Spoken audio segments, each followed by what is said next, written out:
Bava Kamma Daf Kuftet Amud Aleph. Recovery. וצריך שיאמר זה גזל אבי. We're talking about recovery from sin. One does an avera. How does one recover? There's a process of teshuvah.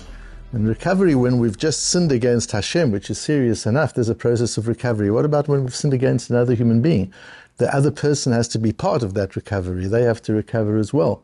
We've talked about suspicion. We've talked about how to reduce suspicion. We've talked about the problem with causing suspicion. What do we do in a case where you've actually done something against another person? And you can do tshuva, you can repent in terms of the process of repentance between man and God, but what about your relationship with the other person? And the particular case we're talking about here is theft, and theft in an unusual situation where the person from whom one stole is no longer alive, and even more complicated, the person who one defrauded is one's own father. A man defrauds his father, and we'll think of a case to make it a little bit more dramatic of major defraud. He defrauds his father of $1 million. And then he wants to do tshuva, but his father is no longer alive. What does he do, and how does he do it? But we're dedicating the shir in the memory of Zelda Feinblum. Liebe Zelda Bas Zaev, whose yortzeit was yesterday. She's the mother of Walter Feinblum. Walter is a very regular participant in the shir. He does so from Los Angeles, where he lives with his family, and he's also an important supporter of the Matmonim project. Zelda Feinblum came to South Africa as a little girl from Anisk in Lithuania, married a man from Anisk, lived in South Africa, raised her family in South Africa, and then she came an aliyah to Kfar Saba when she was 70 years old, and she's buried here in Ra'anana. So in memory of her yortzeit, we're dedicating the shir, and I've talked quite often about the value in dedicating some learning, particularly learning like this, which takes place all over the world. That when one has dedicated a situation of learning, such as a shir to the nifta, to somebody who's passed away, what a zchut that is. Every word each of us are learning is in merit of the person to whom the shir has been dedicated. So we're going to learn about a very seemingly subtle difference of opinion between the Torah and Rashi, but in understanding the difference, we see different worldviews about this whole topic. The case is in the Mishnah on Daf Kavches Amud Beis at the bottom, Hagozel et aviv v'nishba lo umet. The case is a son defrauds his father, and as we said, let's think of a big amount. A son defrauds his father of $1 million. The father passes away, and the child wants to now do something about it. Hareze mishalem keren v'chomesh v'asham. We've been learning, if a person steals from anybody and is accused of having stolen, v'nishba, and he swears, I never did it, and then he wants to do tshuva. He has charoti, he regrets it, and he now wants to do tshuva. What does he do? So we've said you've got to give back the principal, you've got to give back an extra 20%, and you've got to bring a korban hasham. That's what we've been busy with for the last several daf. But here, it's his own father that is defrauded. He did take a shvuah, and his father's no longer alive. What does he do now? How does he return this? What is he meant to do? It tells the Mishnah, Harezu mishalem keren v'chomesh v'hasham levanav or le'echav. He's got to pay. All of those payments still have to be made to the heirs. So he pays it to his brothers, who are the heirs of the deceased father. Omar Rav Yosef, afilu la'arniki shel tzedakah. The Rav Yosef says in our Gemara, what if there are no heirs? What if there isn't anybody? There are no children, there are no brothers. What does he do? He gives it to tzedakah. He's got to get rid of the $1 million, he gives it to tzedakah. Omar Rav Papa, and Rav Papa says, וצריך שיאמר, and when he gives it to tzedakah, he has to say to the gizbar, he has to say to the treasurer, Ze gezel avi, I'm returning stolen property. This is money that I've stolen from my father, and I'm giving it as tzedakah.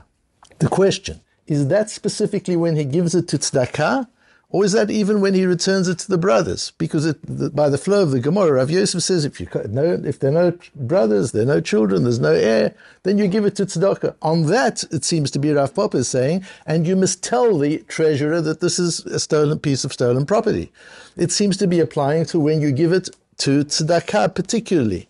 And Rashi actually says that. וצריך שיאמר כשהוא משיב לארנקי של צדקה, זה גזל אבא. If you're returning it to tzedakah, you've got to say, this is my father, I stole this from my father. But implying if you return it to the heirs, you don't have to say anything, you just return it to the heirs, and that's good enough. The Gemara goes on to ask an interesting question. Amai, why do you have to return it to the heirs? Nimchalei lenafshei.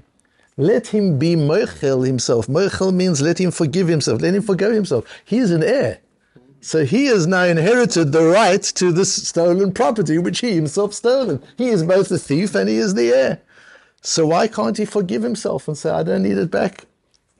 In my capacity as an heir, I forgive the ganav, and I don't need it back. The Gemara goes through various discussions and comes to the conclusion, Rabbi Akiva, that this goes like Rabbi Akiva, that ein lo takana ad shioti gezela mitachat yado. Mechila doesn't work. Forgiving doesn't work. When it comes to Geneva, you've got to get rid of it altogether. So those are the two pieces that we're dealing with. When he gives it to the Beit HaMikdash, does he have to? He has to say, "This is stolen. I stole this from my father." Is that only when he gives it to charity? Does he have to do the same if he gives it to the heirs? And the second question is this role of Mechila. How would Mechila work? So Rashi certainly seems to be saying that this law, this din that you've got to declare that this is stolen property, applies when you give it to charity. But if you're giving it to the heirs, you don't have to do that, it would seem. The Torah doesn't learn that way. The Torah says specifically, "Ulechol mi sheyitnena tzarich sheomar lo ze gezel aba." This din of Rav Papa, that you've got to say this is stolen, what I stole from my father, applies to no matter who you return it. Whether you're returning it to charity or you're returning it to the heirs, you have to declare this is stolen property. Because what we've got to look at over here is this declaration, which is terribly embarrassing. Imagine what that is. You've got to go to the treasurer, to your shul's treasurer, and say, I'm making this donation, but it's not really my money. I stole it from my father. It's a terrible thing to have to say. Or to go to the other heirs and to have to say that to the heirs. It's a terrible thing to have to say. Is this information that you have to give them? Or is this an emotional part of the tshuva process? That's the real issue we've got. This din of Rav Papa, וצריך שיאמר זה גזל אבי. This is the גזל אבי, says Rav Papa. What does he mean by this? Does he mean you've got to give information? We'll understand in a moment why. That information is important. You can't withhold that information. Or is this not about information? This is about the process of repentance, the process of recovery. How you recover. Part of the recovery is to suffer the indignity of acknowledging what you did. If it's information, then it's possible that you only have to give the information to the treasurer of the tzedakah fund that you're giving it to. But if it's part of the tshuva process, you would have to do it no matter who you're giving it to. That's part of the process. So Rashi says it's just the gizbar. The Torah says, l'chol mi sheyitnena. And the Beis Yosef points out that that's against Rashi. There seems to be a machlokes Rashi and Torah. And then he wants to suggest maybe Rashi doesn't mean specifically that. Maybe Rashi means it also, like the two, that whoever you give it to, it applies. And therefore the Shulchan Aruch paskins, v'hu sheyodiyim v'yomar ze gezel abba, in all cases, whether you're giving it to the gizbar, you're giving it to the treasury of a tzedakah fund, or to the Beis HaMikdash, or you're giving it to the heirs of the deceased person. In all cases, the Shulchan Aruch paskins, you've got to say this is the gezel abba. The reason we see is in the Yam Shel Shlomo. The Yam Shel Shlomo says, the Yam Shel Shlomo is the Marshal. So these people all lived at about the same time. The Shulchan Aruch, the Beis Yosef, that is, the Marshal, all lived in the same period of time, at the end of the period of the Rishonim. וצריך שיאמר בעת נתינת צדקה זוהי גזל אבא, והבי כאילו מקיים השבה מעליה. Says the Yam Shel Shlomo, and only when you say this was stolen property, are you fulfilling a proper din of hashava? Because the word of hashava doesn't just mean returning lost property. Hashava also means returning yourself, doing tshuva yourself. Shuv, you're also doing tshuva.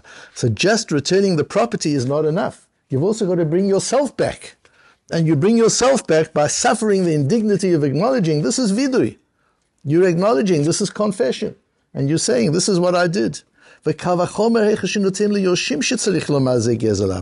Marshal learns like the Torah, not like Rashi. How much more so if you're giving it to the brothers, you've got to say this is Gezel Abba. And that's how the Torah paskins. So why does Rav Papa seem to bring this, and why does the Gemara bring Rav Papa's din on tzedakah specifically? We first have the din of Rav Yosef, afilu la'arna kichot tzedakah. And on that, Rav Papa says, and you've got to say it's shalabah, which brings Rashi to say, it's only when you give it as tzedakah, not when you give it to the others. Ask the Marshal, no, I'd say it applies in all cases, like the Torah. So why does the Gemara say about tzedakah? Because the Revusa Kamashman tells us a chidush, Delo tema ma'achar shenatan legavoa, matzrich laskir shu gezel abba halo ba'al tzedakah hu yodea nistarot. You're giving the money to Hashem. Hashem knows exactly where it comes from. Why do you have to give it? You might think it's information. If it's information, then you would have to give the information if you're returning it to human beings like the heirs. But if you're returning it to the Beit HaMikdash or you're giving it to charity, Hashem knows exactly where it comes from. You don't have to give Hashem the information. And it's none of the business of the Gizbar, it's none of the business of the treasurer. So I might think you don't have to say it. You've got to say it. Why? The Amshel Shlomo says in the next chapter, "V'lo dami legezer tzorich l'odio mishum shiyatzeh de tshuva ma'alya lehitvadot shotzi gzela mitachat yado." This is part of vidui. This is part of the process. You've got to say it. This is not information. If it was information, you could say, God knows where it comes from. I don't have to tell him. This isn't information. This is for you. This is not for the other person. This is part of tshuva. And it's true that normally we do vidui privately. It's not like the Catholics where we go and we do confession to a priest. Vidui is something you do in private. That's if it's ben adam l'makom. But if it's ben adam l'chaveiro, if it's an interpersonal transgression, you've hurt another person, you've got to confess it to the other person. You can't come Erev Yom Kippur like lots of people do and say, if I've done anything to harm you over there, please forgive me. That's not a confession. What did you do? Confess. Say, tell me, what did you do? If you didn't do anything, what are you coming to me for? If you're aware that you did something, tell me what it was. It's painful to tell me what it was, but that's the process of teshuvah. Otherwise, it isn't teshuvah. You can't have a private confession when it's a public avera. And here the man defrauded his father. Certainly he has to do tshuva, which includes vidui to the one who's been hurt. And in the case of the Beis HaMikdash, you're giving it to charity, the father's no longer alive. How are you mekayim? How do you fulfill that process of indignity, the indignity of confession to another human being? How do you fulfill that? It's all very well, you can do vidui to yourself, but this is ben odom lechavero, and the chaver is no longer alive. So the Gizbar Tzedakah, the treasurer, stands in the place as a public official in place of the person you stole from, and you acknowledge to that person, to the Gizbar, and you go through, in that way you go through the process of teshuvah. What does Rashi say? If it's a brothers, you don't have to tell them. It's only the Gizbar that you have to tell. Why? Why would you have to tell the Gizbar? Could you imagine what happens? The man comes to the Beis HaMikdash and he says, I have a donation of $1 million for the Beis HaMikdash. The Gizbar says, that's fantastic. The menorah is looking a little bit shoddy. We want to make a new menorah. So we'll make a new menorah and we'll put a plaque there. This menorah was donated by so-and-so. But the money is stolen. It wasn't even his money. If you're giving a donation, it's important to know that this isn't mine. I'm giving somebody else's money. So it says Rashi, if it's just between people, this is just about information. This is not about the process of teshuvah. Rashi believes that you don't need to do vidui physically to the other person. In this case, if the other person's not alive. If the person's alive, maybe, but not if the other person isn't alive. It's not necessary. You just have to get rid of the gazela. If the gazela is no longer in your hands, then you've done your bit. It's just in the case of the Beis HaMikdash, so that you don't get tovat hana'ah, you don't get the benefit of something you didn't do, that you have to give that information. What brings Rashi to this different opinion is, the last Rashi that I bring on the source sheet, Rabbi Akiva Lo Shna, Rashi says something interesting. He says, etc.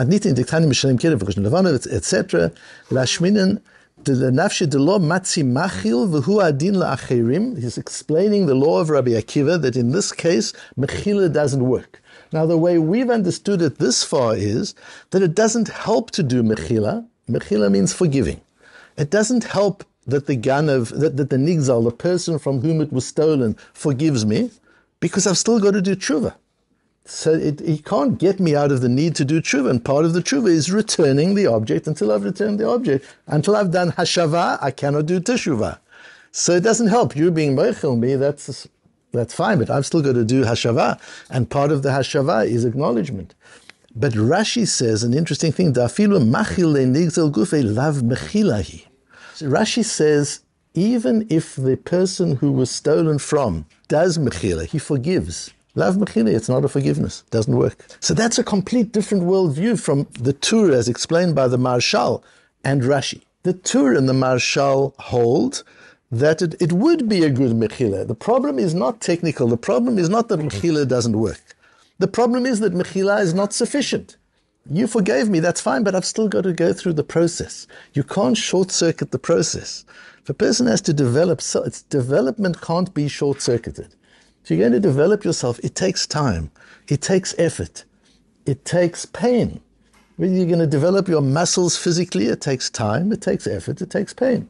If you're going to develop your spiritual muscles and your character, it takes time, it takes effort, and it takes pain. You can't just say, mechila, turn on the switch, oh, you forgave me, good, it's fine, it's done.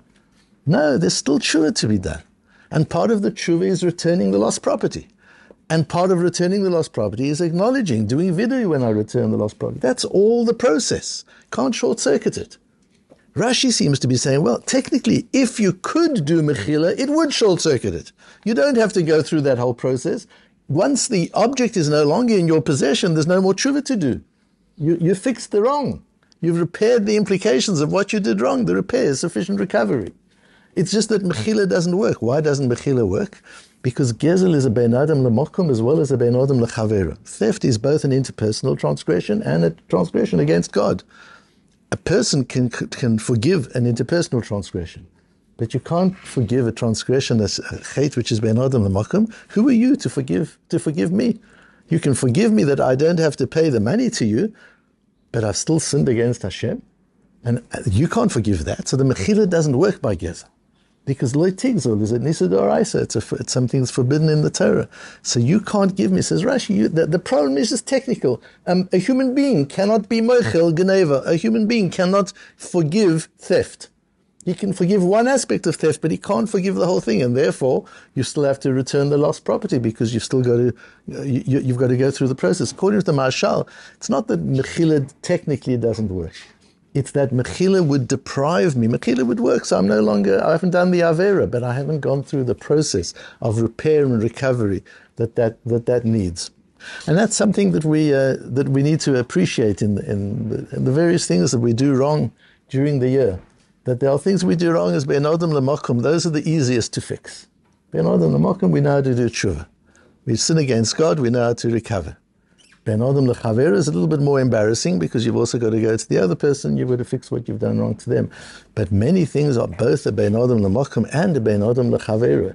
And one cannot escape, if it includes a Ben Adam L'Chaver, if it includes an interpersonal element, you cannot escape the shame of having to face the other person and confess. That shame is part of the correction. That will help you never do it again, because after you've done that, you will say to yourself, I never want to have to do that again. You will never say to yourself, I never want to steal again. I never want to talk Lashon Hara again. Why not? You did it once. Why not do it again? But if you've suffered the embarrassment of confession to your friend, that you're going to say to yourself, I never want to be in that situation again. And before you do it next time, you'll think of what the implications are. It's going to mean I'm going to have to confront that person. Better I don't do that. And for that, if one understands the nature of a Ben Adam L'Chaver as being both a Ben Adam L'Chaver and a Ben Adam L'Makom, that will help us watch ourselves, guard ourselves, protect ourselves from doing anything wrong, whether against God or against our fellow human being.